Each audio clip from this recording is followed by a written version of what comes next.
भी अपना नाम बताओ पहले, क्या नाम है तुम्हारा? हसन अली। क्या नाम है आपके केटल फार्म का?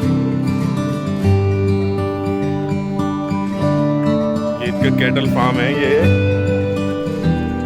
जावेद भाई का, जावेद डेयरी वालों का। सुभान अल्लाह, माशाल्लाह माशाल्लाह।